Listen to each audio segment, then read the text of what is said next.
Hello, sir. Hello बेटा मेरा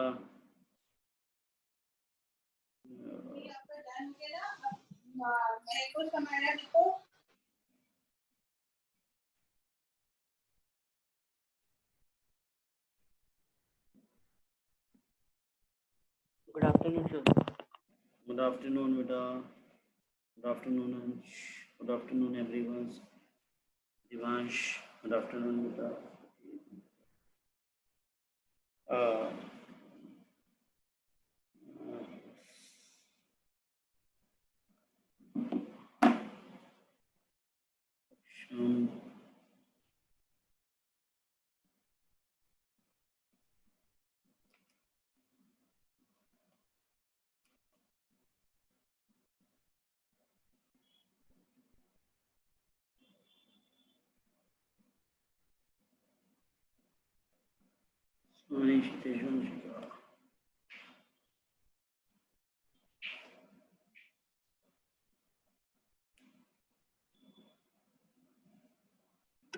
Good evening, sir.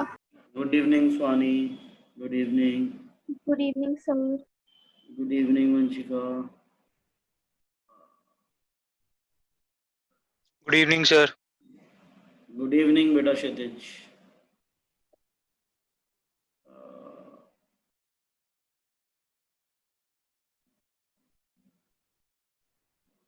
let's wait for everyone to come. Yes.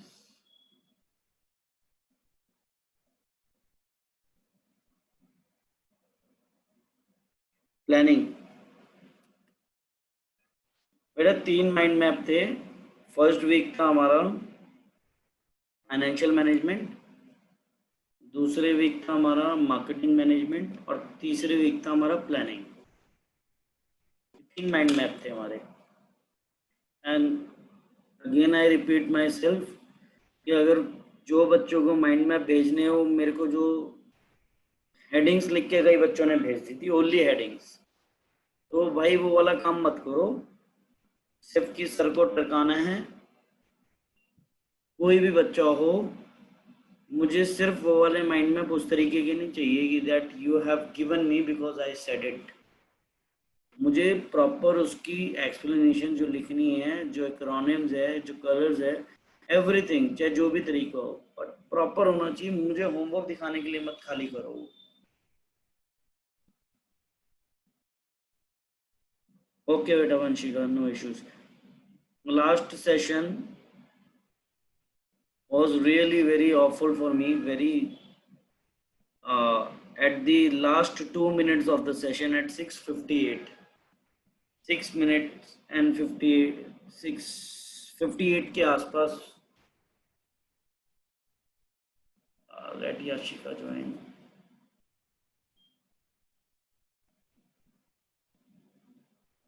हाँ जी, वंशिका को भी आने दो एक बार दोबारा। शी इज कमिंग, दिया, सक्षम, सुहानी,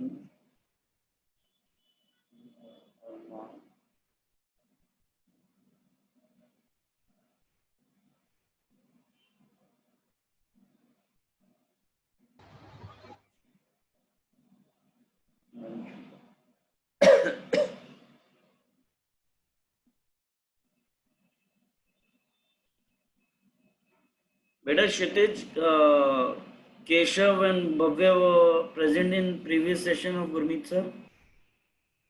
Sir, Bhavya No, sir. present. हाँ जी, नहीं था, भव्य प्रेजेंट। सर भव्य प्रेजेंट था सर, केशव नहीं था। यार केशव को 1.5 महीना हो गया। Any status for anyone because I messaged him several times but no sir response. वो उसका फोन टूट गया था, वो पता नहीं अभी तक ठीक हुआ है नहीं। मेरी बात नहीं हुई थी, मेरी 1 हफ्ते पहले बात हुई थी। उसका अच्छा, फोन टूट गया था, वो कहता ठीक होने गया हुआ है।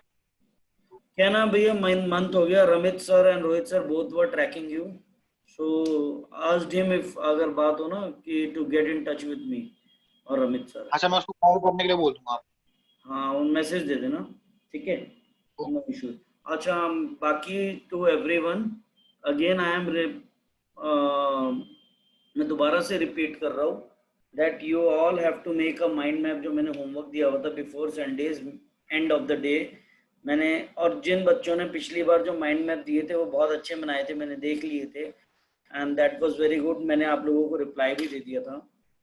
बट जिन बच्चों ने सिर्फ मुझे दिखाने के लिए हेडिंग्स लिख के भेज दी थी, आई एक्नॉलेज्ड इट दिस टाइम कि चलो यार आपने बचने के लिए होमवर्क सिर्फ हेडिंग्स लिख के भेज दी, सिर्फ हेडिंग्स लिख के भेज दी सिर्फ बचने के लिए। बट मुझे बचने के लिए मत भेजो, मुझे proper mind map with increase with decrease when dividend, मुझे प्रॉपर तरीके से जैसे और सब बच्चों ने जैसे भेजा, तो प्लीज वो मुझे आप सब लोग उस तरीके से दोगे। तो मुझे सब लोगों का जिस जिस बच्चों का चाहिए मुझे प्लीज आप लोग मुझे अच्छे से देना। हाँ, वंशिका बेटा रिप्लाई कर दिया था मैंने आपको, क्या कहते हैं वंशिका कहा गई, एक सेकेंड बेटा, हाँ वंशिका बेटा रिज्वाइन करना है कर लो जाकर, कोई दिक्कत नहीं है। कर लिया सर, कर लिया। अच्छा कर लिया, ठीक है। हाँ, सो I am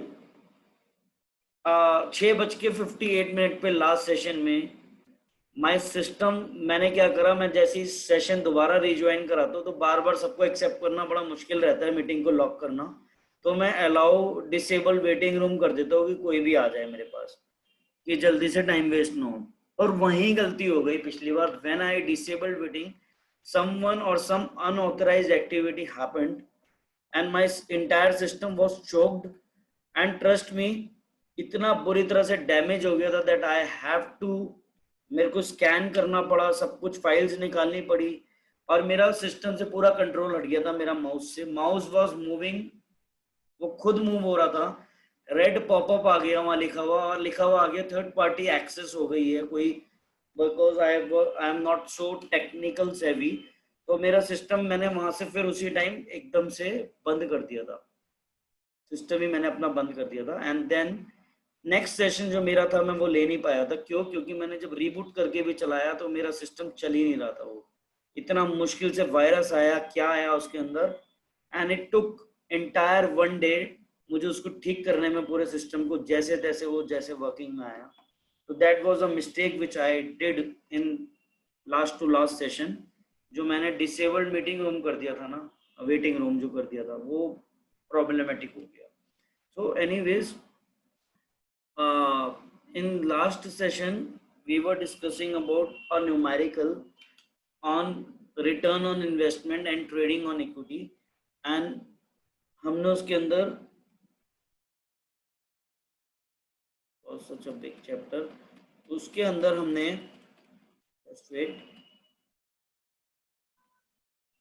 financing decision and we have discussed about the numerical, मैंने आप लोगों को बोला था लिख लेना, जैसे कि हमने बात की थी कि कैपिटल स्ट्रक्चर क्या है कंपनी का, तो वो डेप्ट अपॉन इक्विटी, डेप्ट इक्विटी रेशियो से कैलकुलेट होता है, विच इज कैलकुलेटेड एज डेप्ट अपॉन इक्विटी।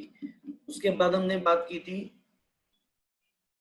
कि सेकंड न्यूमेरिकल था कि कंपनी को पैसा कहाँ से रेज करना चाहिए, इक्विटी से रेज करना चाहिए या डेट से रेज करना चाहिए। तो उसमें भी हमने देख लिया था whenever these types of questions come we always have to, हमें सबसे पहले जो कैलकुलेट करना पड़ेगा वो पड़ेगा हमें, we have to calculate the return on investment. तो हमें सबसे पहले रिटर्न ऑन इन्वेस्टमेंट निकालना पड़ेगा, and thereafter return on investment के बाद फिर हमें कैलकुलेट करना पड़ेगा कि ROI से कम है या ROI से ज्यादा है। अगर ROI is greater than rate of interest था तो हमने ये देखा था हम डेप्ट कंपोनेंट से जितना पैसा बढ़ाते चले जाएंगे उतनी हमारी अर्निंग पर शेयर बढ़ती चली जाती है। लेकिन अगर ये कंडीशन फुलफिल नहीं हो रही और हम डेप्ट बढ़ाते जा रहे हैं डेट को, तो हमारा अर्निंग पर शेयर बढ़ने की जगह वो घटता ही चला जाता है। तो this is all that we have studied in the previous session. Along with it हमने एक न्यूमेरिकल भी पढ़ा था, इस न्यूमेरिकल का मैंने आप लोगों को सोल्यूशन भी बताया था, और हाँ जी, तो इसका सोल्यूशन भी मैंने आप लोगों को बताया था इसके न्यूमेरिकल का।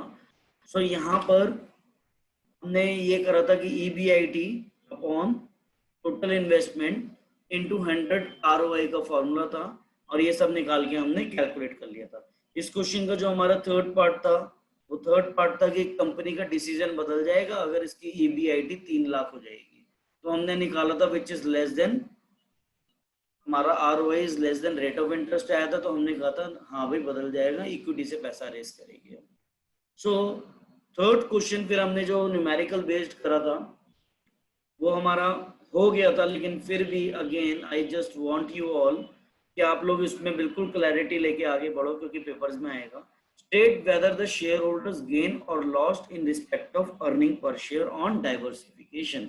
डाइवर्सिफिकेशन का मतलब है कि हम अपने बिजनेस को हम आगे बढ़ाते हैं, पैसा चाहिए होता है उसके लिए, we need the money, and for that money अब हम लोगों को या तो इक्विटी से पैसा रेज करते हैं, डेट से। अब हमने यहाँ पर बात कर ली कि इसके प्रीवियस ईयर में जब ये 60 लाख रुपए लेके बिजनेस चालू कर रहा था तो इसकी अर्निंग पर शेयर आई 50 पैसे। अब इसको 40 लाख रुपए और एडिशनल चाहिए, 40 लाख रुपए और एडिशनल चाहिए इसको, तो वो पैसा इसने डेट से ले लिया, डिवेंचर से ले लिया 10% पर बाहर से। अब बताओ कि अब जो करंट ईयर की इसकी अर्निंग निकल कर आएगी, अर्निंग पर शेयर, वो इसकी बढ़कर आएगी या घट के आएगी, शो विद योर कैलकुलेशंस, जो हमने यहाँ पे पढ़ा था। तो आई बिलीव आप सब लोगों ने कर लिया था ये पिछली बार। तो मैंने बताया था कि सबसे पहले हमारे को ROI निकालना पड़ता है, इसका ROI निकाल लिया हमने। ROI हमारा जो भी आएगा वो ग्रेटर देन है लेस देन है, हमें उससे कंडीशन पता लग जाएगी। तो यहाँ लेस देन आ रहा था, then the in that situation. तो यहाँ पर हमने इसको कैलकुलेट करा था, जैसे 8 लाख डिवाइडेड बाय 1 करोड़, क्योंकि पहले 60 लाख थे और 40 लाख रुपए फिर उसने दोबारा से ऐड ऑन करे, बाहर से रेस करे, तो यानी 1 करोड़ रुपए हो गए। और earning before interest and tax थी इसकी 8 लाख, सो 8 lakh divided bye 1 CR into 100 is return on investment, which is 8%, which is 8% less than the rate of interest, यानी 10% ब्याज पे हमने पैसा उठाया था। तो यानी हमारे लिए अब हम डिबेंचर से पैसा उठाया होगा अगर हमने, तो हमारी अर्निंग कम ही आएगी, ज्यादा नहीं आएगी। तो पिछली बार 0.50 पैसा था, तो इस बार उससे कम ही आएगी। अगर उसने शो विद योर कैलकुलेशंस लिखा होगा तो अब हम कैलकुलेट करके बताएंगे कि कैसे हमारी कम आई है। तो यहाँ पर हमने कैलकुलेट करा, earning before interest and tax 8 lakh थी, उसमें से इंटरेस्ट माइनस करा, क्योंकि 40 लाख बाहर से लिया था, 10% पे लिया था, तो 4 लाख आ गया। 4 लाख माइनस करे तो 4 लाख बचा, उसमें फिर हमने 30% 20% जो भी टैक्स दिया हुआ है वो माइनस करा, फिर हमारा प्रॉफिट आफ्टर टैक्स आ गया, यानी 2,40,000। Then the number of shares, 60 lakh थे पहले। Face value of the share अगर हम 100 रुपए लेंगे या 10 रुपए लेंगे, अगर हम 10 रुपए लेंगे तो ही हमारी कंडीशंस फुलफिल हो रही है यहाँ पर, तो हम अज्यूम करेंगे यहाँ पर। और जो भी face value of the share से नंबर ऑफ शेयर्स निकाल लोगे, उसको डिवाइड कर उसको अर्निंग पर शेयर निकालने का फार्मूला मैं आप लोगों को बहुत बार पूरे सेशंस में बता चुका हूँ, profit after tax divided by number of shares, जो कि हमारा ये आया था। So this will be the earning per share, जो कि हमारा, हमें शो विद योर कैलकुलेशंस उन्होंने पूछा था, तो हमने जवाब दिया इट विल बी लेस। और वो तो हमें पहले भी पता लग गया था कैलकुलेट करने से पहले भी कि वो लेस ही हमारा आने वाला है। So now the next question, next case study is, this is the question which I want you all not to take a snapshot, because once we will rejoin the classes, और सितंबर में हम कर ही लेंगे, पहली सितंबर से पूरा 100% लास्ट लॉकडाउन का phase है, तो मैं सबसे पहले रजिस्टर्स ही चेक करूंगा सब लोगों के, ये जो जो चीजें मैं स्पेसिफिकली बोलता हूँ लिखने के लिए वो लिखी हुई है, ये स्नैपशॉट लिए हुए, रजिस्टर फट जाएगी उस दिन अगर मुझे लिखा हुआ नहीं दिखा कुछ भी। तो ये सबसे पहले इस क्वेश्चन को, बहुत इंपॉर्टेंट है, just write it down and then मुझे इसका रेजोल्यूशन निकाल के, I am giving you ample amount of time and I am waiting here, and आप लोग इसको लिखो, क्वेश्चन को समझो और मुझे इसका रेजोल्यूशन दो, I am waiting, take your time, I am just sitting, take your time.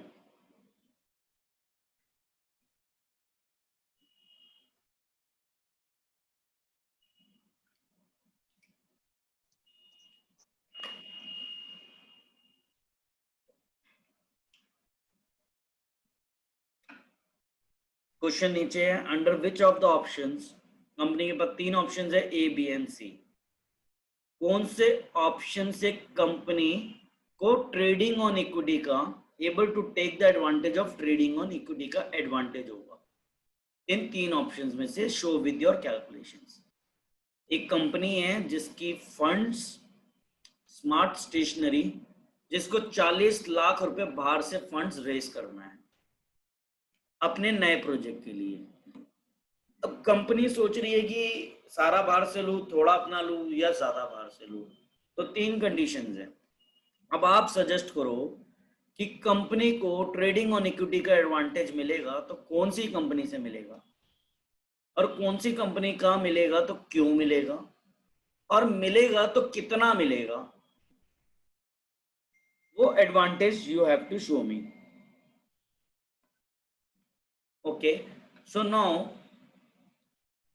3 option है कंपनी के पास कैपिटल स्ट्रक्चर 40 लाख का बनाने का, पहला ए बी एंड सी, और आपके आगे लिखा हुआ है मैंने कैसा कैपिटल स्ट्रक्चर। अब बताओ कंपनी को कहाँ की तरफ जाना चाहिए और क्यों जाना चाहिए। Interest rate on debt 9%, face value ₹100 each of the shares, tax rate 30%, and earning before interest and tax would be 8 lakhs। और यहाँ जरूरी नहीं है EBIT इसी तरीके से लिखा होगा 8 lakhs, पीछे वाले क्वेश्चन को एक बार बस 1 सेकंड के लिए कर रहा हूँ, इस तरीके से भी लिखा हुआ सकता है। During the current year the company earned profit of 8 lakhs on the capital employed. तो यहाँ ये मत सोचना कि इन्होंने निकाल के दे दिया, अगर निकाल के दिया होगा profit after interest and tax तो लिखती है वो, यहाँ हमेशा earning before interest and tax he consider करना है इसे। चलो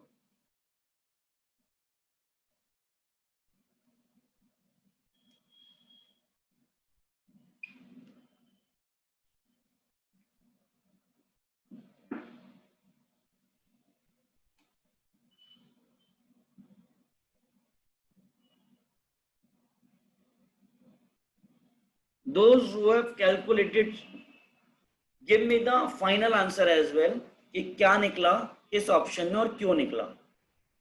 एंड आपने क्या देखा था कि आपने अगर ऑप्शन ए सेलेक्ट करा है तो क्यों, बी करा है तो क्यों, और सी करा है तो क्यों। एवरीवन प्लीज इस क्वेश्चन को बड़े ध्यान से करना।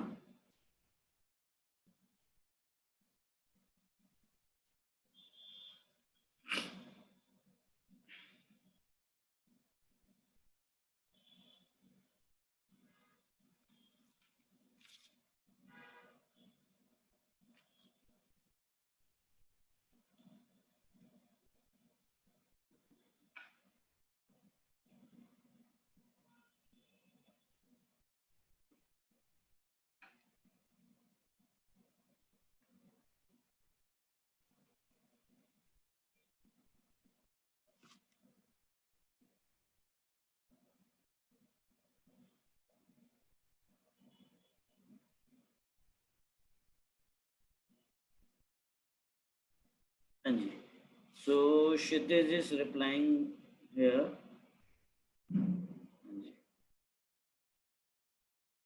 बिल्कुल करेक्ट बेटा Kshitij, you are right.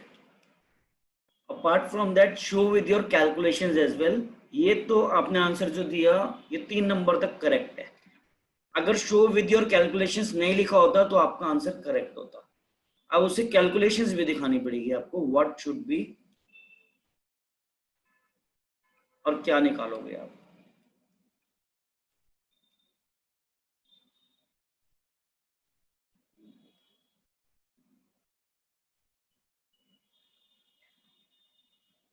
I want the answers from everyone.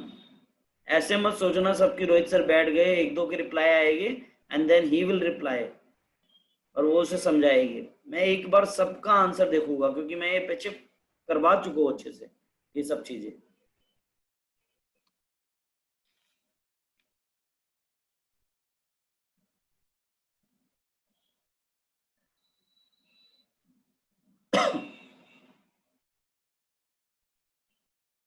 Sir हाँ बोलो बेटा। सर पहले इंटरेस्ट माइनस करते हैं फिर टैक्स माइनस करते हैं ना? Who is this? सर क्षितिज। हाँ, पहले इंटरेस्ट माइनस होता है, फिर टैक्स माइनस होता है, बिल्कुल करेक्ट। हमेशा ये याद रखना, देने वालों को पहले देंगे हम। जिंदगी में जब भी किसी को देना है, सबसे पहले हम उसको देंगे, उसकी देनदारी निकालेंगे बाहर से, फिर अपने बारे में सोचते हैं।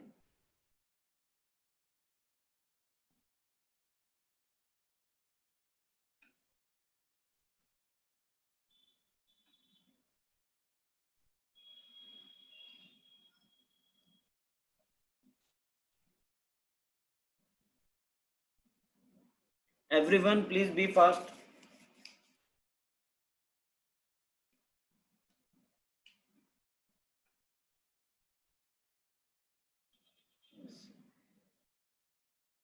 ठीक है बेटा, सक्षम आंसर सी। काफी लेट आया लेकिन विदाउट उसके आया है। अच्छा हाँ, अब सक्षम ने रिप्लाई भेजा। ओके, आई बिलीव सक्षम करेक्ट आंसर, बिल्कुल करेक्ट आंसर। बट स्टिल एक चीज और हमें बतानी है यहाँ पर इसके साथ साथ।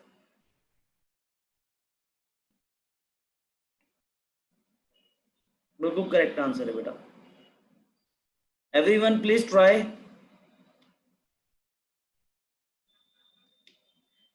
अपार्ट फ्रॉम सक्षम एंड क्षितिज। सर मैंने भी तो भेजा, एक बार देख लो। देखा मैंने आपको, आपने अभी नो लिख के भेजा बस ऑप्शन में। नहीं सर, मैंने उसके ऊपर भी एक अच्छा लिखा था। हाँ, but why reason you have not written the reason? Why? Okay sir, वो बहुत लंबा होता है ना, एक सेकंड नहीं नहीं रुकिए, नहीं नहीं, टाइप कर रही हूँ। शॉर्टकट में लिखना है, शॉर्टकट में व्हाई। और निकला तो क्या लिख निकला रही हूँ। जैसे सबने दिया है। भेजो भेजो, ट्राई। ओके, लिख रही हूँ। अगर आप सब लोग सेंटर में होते तो मैं सबका रजिस्टर्स चेक कर रहा होता। बड़ा मुश्किल होता है ऑनलाइन पे ये चीजें चेक करनी ना, और मैं बोर्ड पे करके आपको लोग न्यूमेरिकल दिखा रहा होता सब लोगों को। आप ही से पूछता और लिखता रहता कि बताओ अब अगला क्या करना है, बताओ अब अगला क्या करना है। हाँ सर, टाइपिंग में बहुत टाइम लगता है। हाँ, टाइपिंग को तो मैंने कहा ही नहीं। जैसे आपने निकाला है ना क्षितिज और सक्षम ने निकाल के भेज दिया, मेरे लिए वो इनफ है। मैं समझ गया कि कैसे आया है आपका। वो मैंने आपको आंसर्स यहाँ लिखने के लिए कह ही नहीं रहा कि मेरे को आप निकाल के दो। मुझे फाइनल आंसर दो, आप अपने रजिस्टर में करो, मैं समझ जाऊंगा कैसे निकाला है आपने। अगर करेक्ट निकला है तो परफेक्ट निकाला है आपने। देखो बेटा, अब मैं, आप लोगों ने सबने अभी आंसर्स नहीं दिए, मैं एक छोटी सी चीज में आगे बढ़ता हूँ। सर सर हाँ, 1 मिनट रुक जाओ। चलो, waiting waiting waiting waiting for everyone. Sir मैंने रीजन भेजा, एक बार देखना। हाँ हाँ हाँ हाँ, बिल्कुल correct. Okay sir. But still answer अभी आपका पूरा नहीं हुआ, क्योंकि आपको क्लैरिटी नहीं मिली कि क्या करना है। मैं आप सब लोगों को बताता हूँ, अभी आप लोग कैलकुलेट करो। Everyone please calculate it. जिन जिन लोगों का रहता है, I am giving 3 more minutes and then I'll go ahead with this numerical.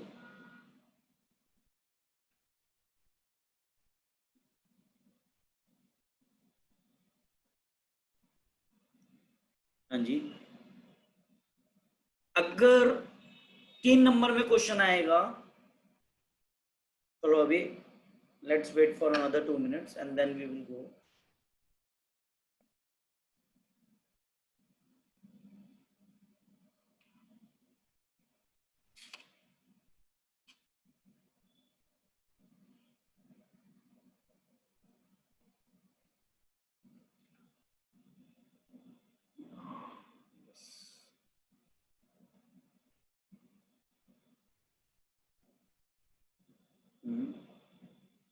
Good. अभी तक सब लोगों ने जिन्होंने जवाब दिया, I am very much happy with you all, कि मतलब पार्टिसिपेशन हो रहा है। चलो, but I am very very happy with Saksham and Kshitij till now, specially with Saksham, क्योंकि उसने निकाल के दिया मुझे आंसर जो मैं चाहता था यहाँ पर। Rest everyone please. Swani no participation till now. हाँ, अब स्वानी का रिप्लाई आया, ठीक है। सर मैं बस टाइप कर रही हूँ रीजन। हाँ, ज्यादा मत लिखो, मुझे शॉर्टकट में निकाल के फटाफट भेजो, मैं समझ जाऊंगा आप लोगों की बात। अंशिका ठीक बोला है आपने, लेकिन अधूरा आंसर है अभी भी। Arman, I am waiting. No, don't worry everyone.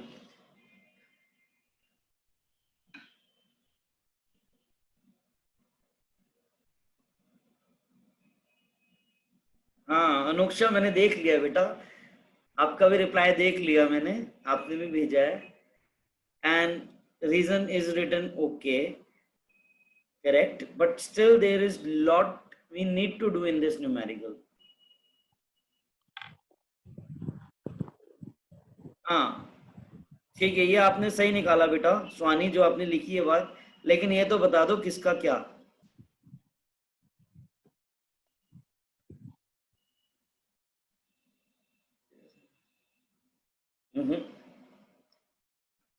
अच्छा,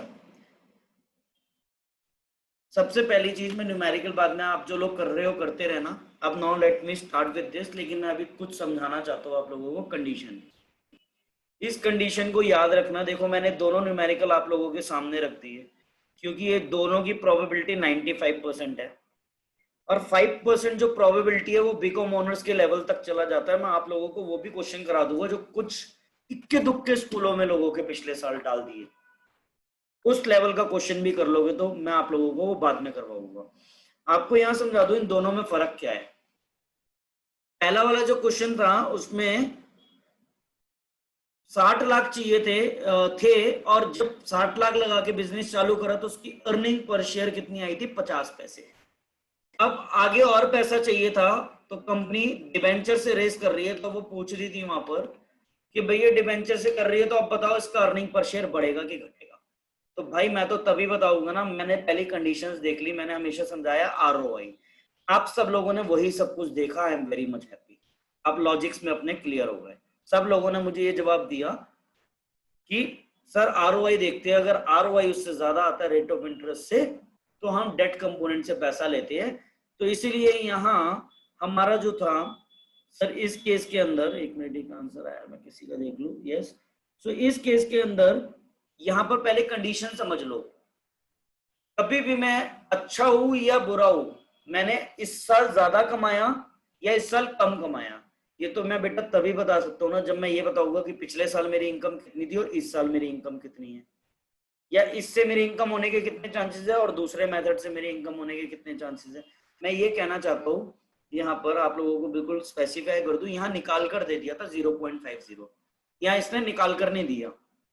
अब मैंने तीनों ऑप्शंस ने ये तो जान लिया, ROI निकाल ली कि ROI is greater than rate of interest होती है तो हम डेट कंपोनेंट लेते हैं। तो सर यहाँ हमारा सब लोगों ने निकाला, बिल्कुल परफेक्ट नहीं निकाला, सिर्फ earning before interest and tax divided by, यानी 8 lakh divided by total investment यानी 40 lakh into 100 is equal to 20%।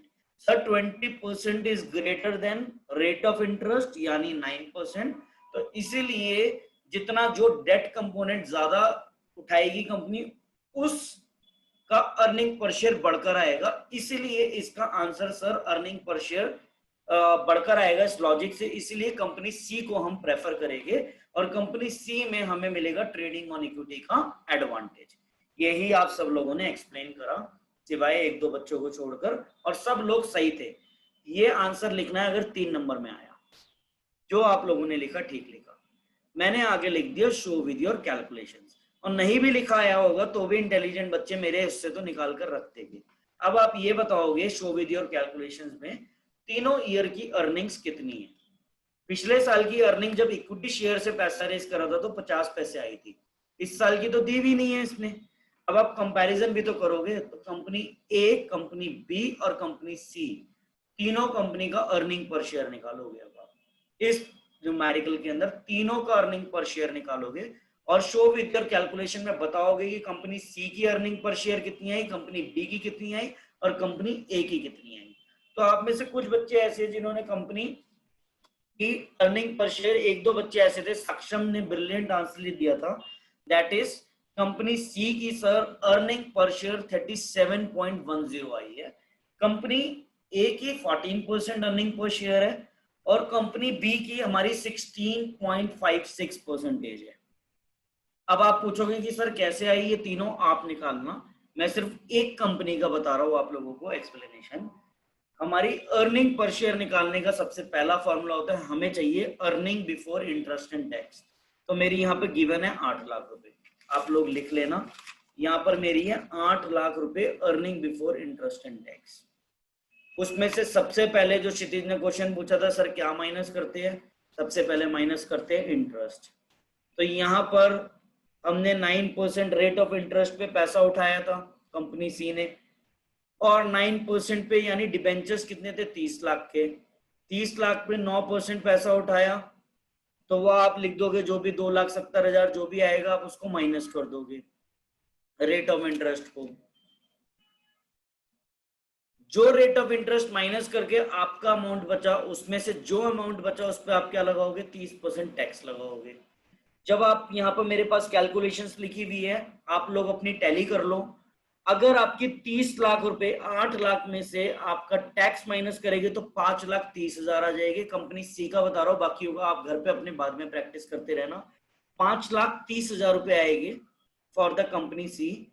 उसमें से माइनस करेंगे हम टैक्स अमाउंट, और टैक्स वुड बी 30%, जो कि 5,30,000 का 30% आएगा 1,59,000, यानी earning after interest and tax would be 3,71,000, 3,71,000 रुपए, यानी 3,71,000 rupees is your earning after interest and tax. अब सर अर्निंग पर शेयर निकालने के लिए earning after interest and tax divided by number of shares आता है। तो सर यहाँ फेस वैल्यू कितनी दी थी, 100 रुपए दी थी पर शेयर की, 10 लाख के शेयर थे, तो फेस वैल्यू आ गई आपके तो 10,000 आपके शेयर्स हो जाएंगे, नंबर ऑफ शेयर्स, उससे डिवाइड करेंगे शेयर कैपिटल से फेस वैल्यू को, तो नंबर ऑफ शेयर्स आ जाएंगे, 10,000 नंबर ऑफ शेयर्स आ जाएंगे, उसको आप डिवाइड करोगे 3,71,000 से, यानी 3,71,000 से आप उसको डिवाइड करते हो तो वो 37 रुपीज एंड 10 पैसा पर शेयर आ जाएगा। ऐसी कंपनी ए का निकालोगे, ऐसी कंपनी बी का निकालोगे, और आप बोल दोगे कि भाई जो आपने लोगों ने सब लोगों ने लिखा था वो तो करना ही है, तीनों का अर्निंग पर शेयर निकाल के आप बोल दोगे company C by investing 30,000 of debt from the outside they are able to earn 37.10 earning per rupees 37.10 earning per share in comparison to option A and B. Therefore, I would suggest the company to go ahead with the option C, because return on investment whenever is greater than the rate of interest, and whenever we increase the debt component, always earning per share increases, hence proved. Prove हो गई ये बात and justify हो गई, खत्म कहानी। इस तरीके से आप इस आंसर को प्रेजेंट करोगे। This is about this numerical which I have told you, और आप कर लोगे। बस यही फर्क था इसमें और उसमें, वहां आपको पिछली कंपनी का निकाल के दे दिया यानी पिछले साल का, और एडिशनल नहीं निकाल के दिया, इधर आपको तीनों ऑप्शन दे दिए गए और आपको बोला अब आप देख लो भाई, कैलकुलेट कर लो। This is all about this numerical. So this is all about the numerical. good job beta Arman. so this is आप इसको प्रैक्टिस कर लेना घर पे, और आप एक चीज की प्रैक्टिस और कर लेना, ये तो मैंने आपको अभी बताया है। देखो अब आप क्या प्रैक्टिस करना घर पे, आप लोगों को एक सजेस्ट कर रहा हूं यही चीज कैलकुलेट करने के लिए। अगर ROI जो भी निकल रहा है आपका 20% निकल रहा है ना, इज ग्रेटर देन 9%, तो यहाँ इंटरेस्ट रेट को ना एक काम करना 21% कर देना, उस कंडीशन को उल्टी कर देना, वाइस वर्सा कर देना। अब आप डेप्ट कंपोनेंट का फायदा उठाओगे, जितना बढ़ा रहे हो उस कंपनी का उतना कम आ रहा होगा, यानी सी का सबसे कम आएगा तीनों का। तो ये आप लोग घर पे कर लेना, अपनी प्रैक्टिस कर लेना देखने के लिए। सो ये सब चीजें हैं। और आखिरी क्वेश्चन इसके अंदर एक और डाला हुआ था, does the earning per share always increase with the increase in डेप्ट कंपोनेंट? नो, हमेशा नहीं बढ़ता, जब ये कंडीशन 2 होती है फुलफिल तभी बढ़ता है, वरना नहीं बढ़ता। That's all about this numerical. I am done with it. I believe बहुत अच्छे से समझा दिया, कोई रश थ्रू में नहीं हूँ। 3-3, 4-4 न्यूमेरिकल्स इसके किसी स्कूल में नहीं कराए गए इस तरीके से। I am going with the details and I hope that you all understood very well about the numericals. Is that clear? तीसरा चौथा टाइप का न्यूमेरिकल कराया था, क्लियर है बेटा ये कंडीशंस? गुड जॉब मेरा एवरीवन। Yes, sir. ठीक है, चलो अब हम आगे बढ़ते हैं, नेक्स्ट क्वेश्चन की तरफ मुड़ते हैं अपने। आप लोग प्लीज इसकी रिप्लाई करना बारी बारी। मायरा बेटा स्टार्ट रीडिंग, पहले 1 क्वेश्चन, फिर सेकंड, फिर थर्ड, फिर फोर्थ, फिर 5। बारी बारी आप रीड आउट करते रहो and everyone please replied one by one. चलो बेटा। Okay, sir. A company has decided to go for trading on equity as an option. क्या sir? Identify in the following case. Oh, sorry. Identify in the following cases factor affecting the choice of capital structure. A company has decided to go for trading on equity as an option. This is being done to increase the earning per share. Definitely, the ability of the company to use debt is greater. Everyone please reply to this. Answer 1, company ने decide करा है trading on equity पे जाने के लिए, और क्या सोचते हुए करा है? Done to increase earning per share बढ़ेगा। डेफिनेटली कंपनी अपना ज्यादा इस्तेमाल करेगी। कौन सा फैक्टर सोच रही है कंपनी? यहाँ पर क्या डिस्कस हो रहा है? कौन सा factor of choice of capital structure decide हो रहा है यहाँ पर? बोलो बेटा एवरीवन।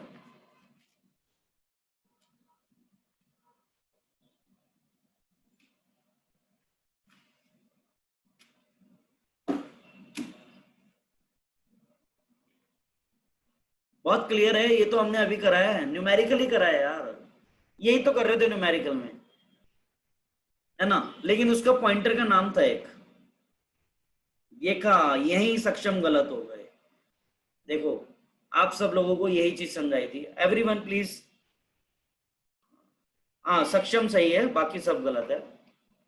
यस स्वानी गलत, मायरा गलत, यही चीज मैंने बताई थी। जब भी फैक्टर पूछेंगे ना, ध्यान से स्ट्रिक को सुन लो, आपसे फैक्टर पूछेंगे, कोई ट्रेडिंग ऑन इक्विटी नाम से कोई फैक्टर नहीं है। मैंने ऑल दो नोट्स में लिख दिया था अलग से मैंने, लेकिन आप लोगों को पढ़ाया था ट्रेडिंग ऑन इक्विटी किसका पार्ट है? ROI रिटर्न ऑन इन्वेस्टमेंट का ही पार्ट है, उसी के अंदर कॉन्सेप्ट आता है। अगर जो आपको कंडीशन दिख रही हो, अगर वो पूछेंगे कॉन्सेप्ट क्या है, तो आप लिखोगे ट्रेडिंग ऑन इक्विटी, और अगर आपसे वो पूछेंगे फैक्टर क्या है, तो आप क्या लिखोगे? Return on investment. ये दोनों एक ही बात है। अगर कॉन्सेप्ट पूछते हैं तो कॉन्सेप्ट होता है ट्रेडिंग ऑन इक्विटी, और अगर पॉइंटर पूछते हैं यानी फैक्टर इफेक्टिंग फाइनेंसिंग डिसीजन या चॉइस ऑफ कैपिटल स्ट्रक्चर, तो आप लिखोगे वहां पर रिटर्न ऑन इन्वेस्टमेंट, क्योंकि ट्रेडिंग ऑन इक्विटी नाम से कोई पॉइंटर नहीं है। ऑल्दो मैंने नोट्स में आप लोगों को पढ़ाते हुए बताया था, मैंने अलग से डाला है, चाहे आप उस पॉइंटर को काट दो और एक एरो रिटर्न ऑन इन्वेस्टमेंट से खींचकर ऊपर ले आओ कि ये इसी का पार्ट है, ROI के अंदर का ही पार्ट है ट्रेडिंग ऑन इन्वेस्टमेंट। ठीक है, so this is correct answer given by, बाकी सब लोग समझ गए सही आंसर है। आगे सेकंड केस स्टडी मायरा बेटा रीड आउट इसका। Yes, sir. फिर से identify in the following case fact. चलो नीलम। Okay. Neelam has decided to consider debt as a source of raising finance. Her decision has come after considering the strong buffer of funds she already has. She has enough amount of funds to cover fixed cash payments. ये बहुत सामने सामने clear आप सब लोगों को समझ में आ गया होगा। Everyone please seat.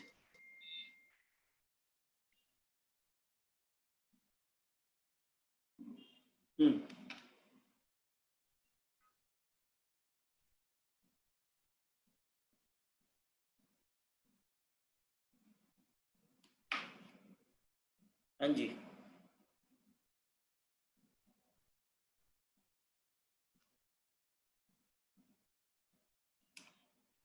Neelam has decided to consider debt as a source of raising a fund.